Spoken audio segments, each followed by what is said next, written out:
Hey,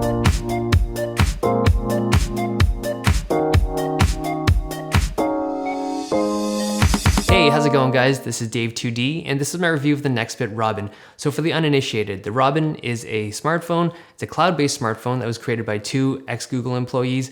They had a Kickstarter campaign. It was wildly successful. And somehow, not only did they finish the product, but they did it on time, which is crazy for a Kickstarter project. Here's my review.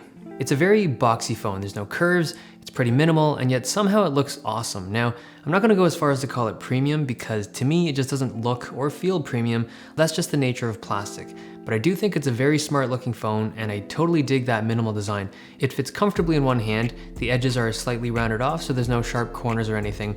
The original renders of the phone on the Kickstarter page looked a little too cutesy to me, but I think the final product looks and feels fantastic. For the few weeks I've used this, I've had no case on it, so it's a little slippery. I actually dropped it and the corner of the phone put a dent in my wood floor.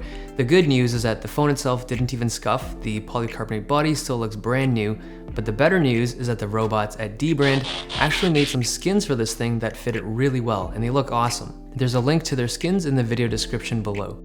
Alright, going around the phone, on the left side we have volume up and down buttons.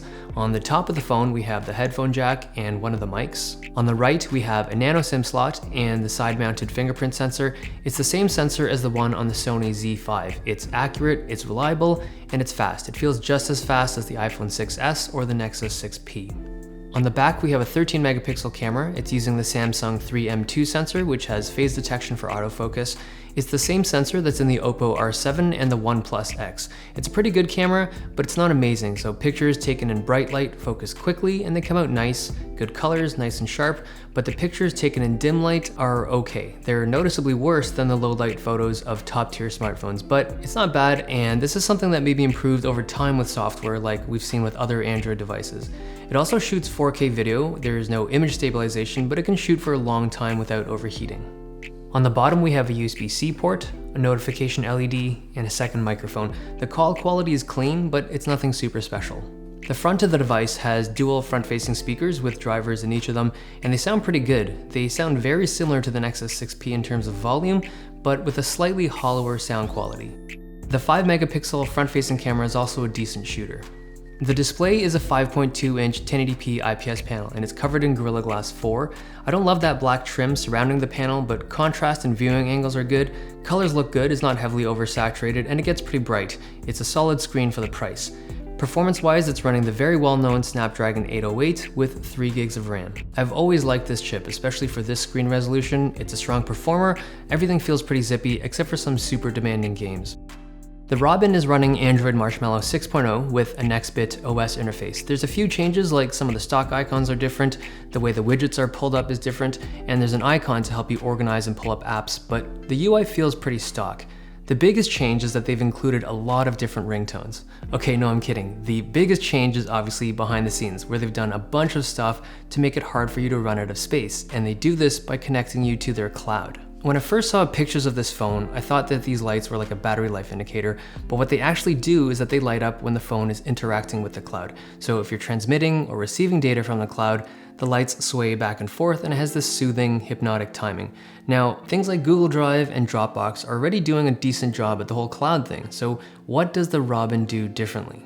On a regular phone, if you download a large app or you film too much 4K video, you'll run out of room and you'll have to manually offload files to the cloud.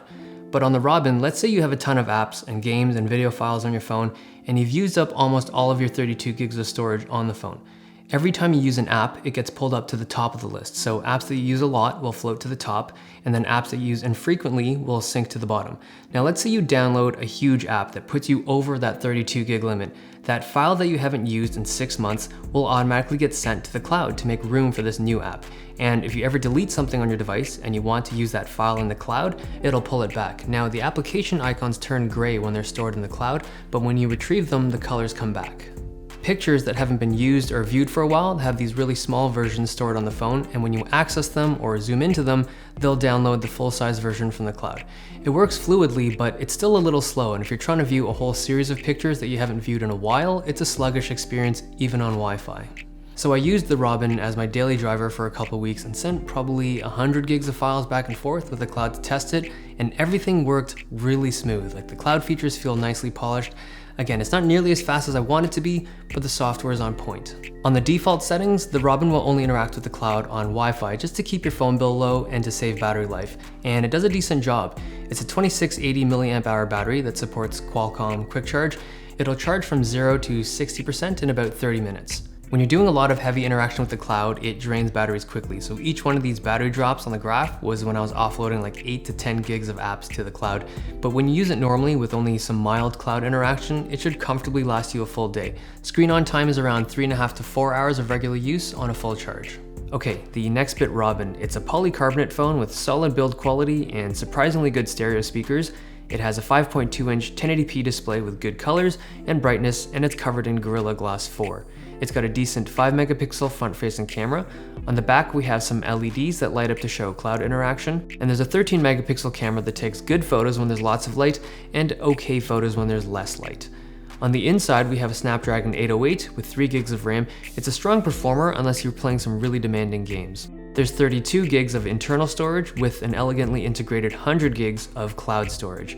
And lastly, there's a 2680 mAh battery that supports quick charging, which will comfortably last a day if you're not going crazy with cloud pushes and retrievals. Over the past few weeks, I've pushed a lot of data to and from their cloud. I think I see what Nextbit was going for, and I can kind of see a future where cloud-based phones are the norm. But we're not at the stage yet where a cloud-based phone is going to be more efficient than something like an SD card, simply because cards are super cheap and super available, and cellular data isn't cheap or fast enough yet. That being said, I am stunned at how good this phone is.